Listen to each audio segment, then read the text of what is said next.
And you mentioned, I guess, having a mentor as well. And I guess I might see it as three parts, but tell me if I'm missing any part of that flow.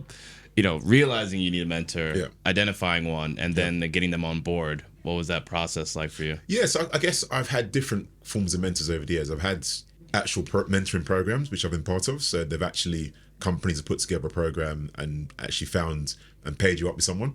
And I've done that as a mentor and a mentee.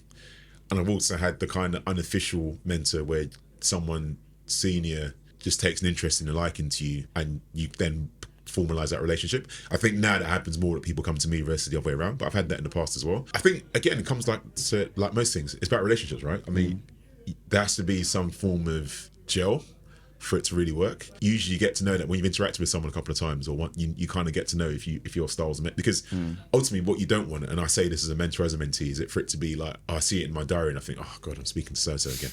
That's like the last thing you'd want. You want it to be like, oh yeah, I've got a conversation. This is good. Yeah.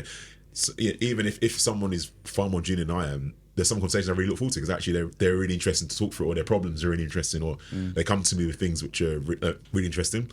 I'll give an example of there was even though it's a program, I did an athlete to business mentoring program a few years ago. So I was a mentor mentoring someone who basically had been in the GB, I think it was canoeing setup. He didn't quite make the Olympics, but been at World Championship level, worked, that's been a career, and then he's come to the point now where it's like, I need to get a job. Can't canoe forever, huh? Yeah, exactly. And so my role was to and I remember when I first met him, I actually said, I'll be honest, I don't know what I can offer you.